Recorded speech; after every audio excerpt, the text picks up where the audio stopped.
c'est tous les jours de manche. Et bonjour à Salut tous. Arnaud. Ravi de vous retrouver, tout le monde autour de la table, parce qu'en plus j'adore mon travail. Vraiment, merci Apolline. J'ai peur. Vous savez, Apo, grâce à vous, j'ai pu passer l'intégralité de l'après-midi à regarder le discours de politique générale de François Bayrou. Ah, merci du Je suis cadeau. contente de vous avoir fait C'est- plaisir. Ah, merci. La joie de recevoir. Vous l'avez vu, c'était super. Mathieu m'a dit, moi je l'ai enregistré. Je sais que Manu attend la diffusion cinéma. C'était formidable. Alors, hélas, je ne me suis pas endormi. J'aurais bien aimé, mais Dommage. voilà, je suis professionnel. Première confirmation de tout ça. La réforme des retraites ne sera pas suspendue, alors que le socialiste Olivier Faure pensait qu'il avait arraché la suspension. Faure, raté, hein. C'est Jean-Claude Duss, le mec. J'étais à 2 doigts de conclure, t'as tout foutu en l'air. Ouais, tu fais chier, François. Un des chantiers prioritaires pour Bayrou, c'est l'éducation. Et il y a eu cette phrase: les enfants ne sont pas comme des poireaux, ils ne poussent pas tous à la même vitesse. C'est Platon qui disait ça. Les poireaux non plus, j'allais le dire. C'est beau comme du Plutarque ou du Evangélie, je sais pas, ou du Jean Lassalle. Mais c'est vrai, hein, Apolline, vous avez 4 enfants, vous confirmez, c'est pas des poireaux. Hein, Non, voilà, chers auditeurs, j'y avais jamais pensé comme ça, mais vos enfants, c'est pas des légumes, on est c'est pour d'accord. ça que les Français font plus de bébés. Mais non, parce que Parce qu'on leur dit c'est des on leur poireaux, dit c'est des ils sont poireaux, ils perdus. confondent. Mais non, ça se met pas en terre et ça pousse pas. Enfin, sauf si vous êtes Michel Fourniret, mais même là, ça marche pas. C'est vous qui m'avez lancé, hein, c'est pas moi. hein. Bon voilà, les enfants, c'est pas des légumes. Sauf si vous avez des ados, évidemment. François Bayrou s'est montré combatif face à un monde dangereux. Alors au début du discours, il a dit « La Russie, la Chine, les États-Unis, c'est à nous de leur montrer qui nous sommes. » Tremblez, Poutine, Xi, Trump pour nous défendre, on a François Bayrou. Et pas de bol, juste après, mais vraiment 3 secondes après, hein, il s'est emmêlé dans ses papiers, il était, je sais plus où j'ai mis mes feuilles. Mauvais timing, hein. Seconde 1, Rambo, seconde 2, Jean Castex.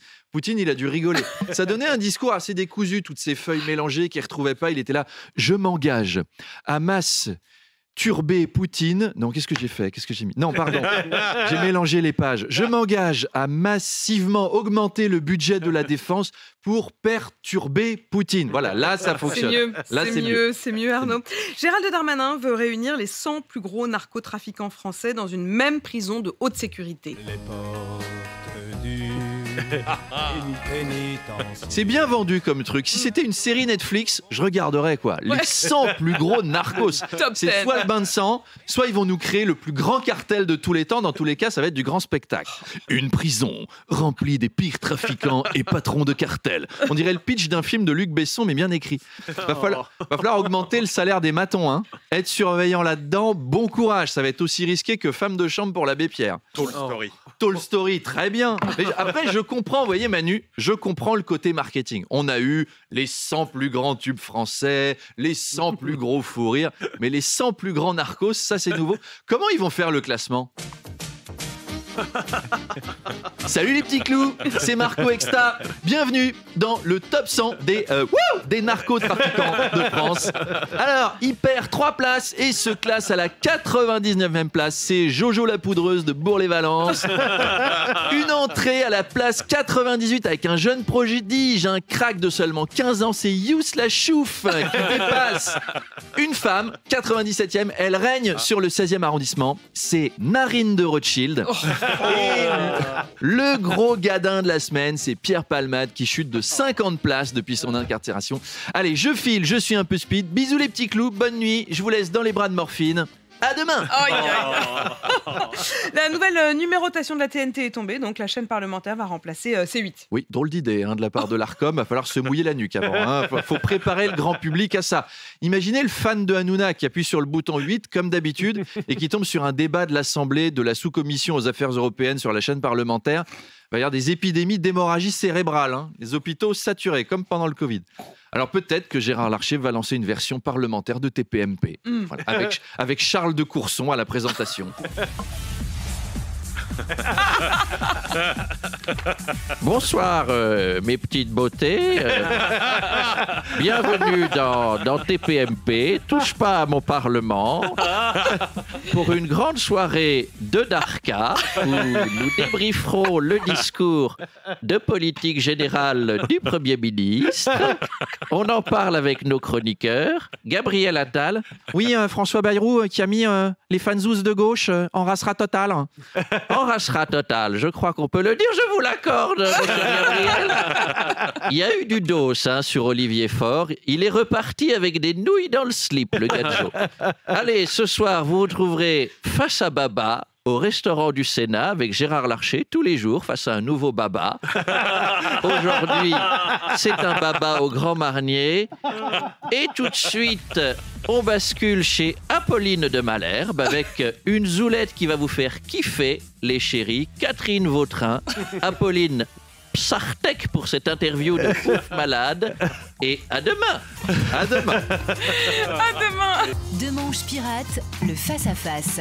Exactement. Et salut Arnaud. Bonjour. Mon invité dans le face-à-face tout à l'heure à 8h30 sur RMC et BFM TV, c'est Catherine Vautrin. Oui, la ministre du Travail et de la Santé.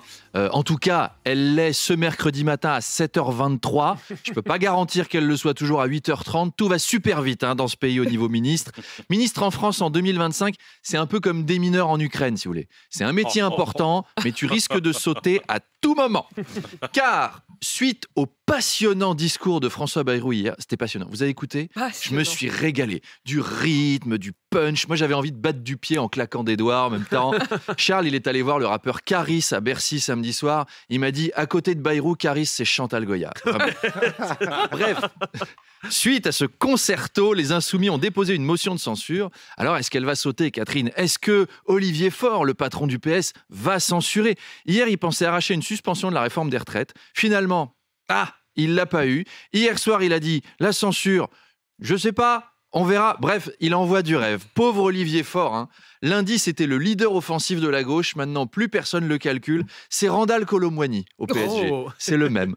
Alors, Vautrin est ministre du Travail et de la Santé parce que pour la droite, le travail, c'est la santé. Bien sûr.